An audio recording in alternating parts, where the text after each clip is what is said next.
रोज़ेदारन जे मथां राज़ी थियो रहमान वा मालिक साईं मोकिलियो माह मिठो रमज़ान वा रोज़ेदारन जे मथां राज़ी थियो रहमान वा करे इबादत मालिक जी जन्नत हाणे कमा ॻाइण खां आहे वॾो अहिड़ो जो एहसान वा रोज़ेदारन जे मथां राज़ी थियो रहमान वा मालिक साईं मोकिलियो माह मिठो रमज़ान वा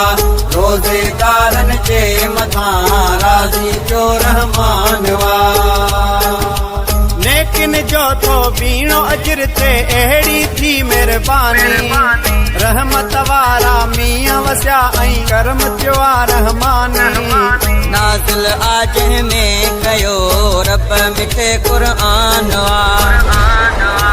रोज़ेदारन जे मथां राज़ी थियो रहमान वा मालिक साईं मोकिलियो माह मिठो रमज़ान वा रोज़ेदारन जे मथां राज़ी थियो रहमान वा करे इबादत मालिक जी जन्नत हाणे कमा ॻाइण खां आहे वॾो अहिड़ो जो एहसान वा रोज़ेदारन जे मथां राज़ी थियो रहमान वा मालिक साईं मोकिलियो माह मिठो रमज़ान वा रोज़ेदारन जे मथां राज़ी थियो रहमान वा सहरी ऐं अफ़्तारी करण सां राज़ को थींदो ख़ुदा जो पूरी थी वेंदी आहे जट में मोमिन घुरे दुआ जो खोड़ भलायूं ॿियूं अथई आयो ही फरमान वा रोज़ेदारन जे मथां राज़ी थियो रहमान वा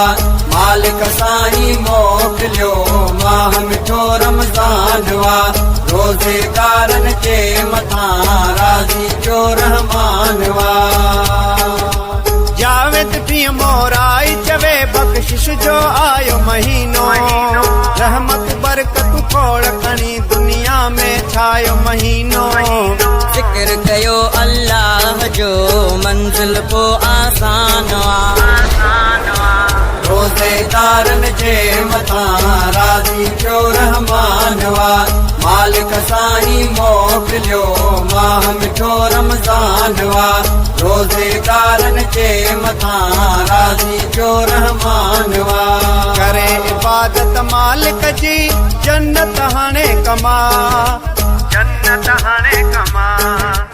ॻाइण खां आहे वॾो अहिड़ो जो एहसान वा रोज़ेदारन जे मथां राज़ी थियो रहमान वा मालिक साईं मोकिलियो माह मिठो रमज़ान वा रोज़ेदारन जे मथां राज़ी थियो रहमान वा।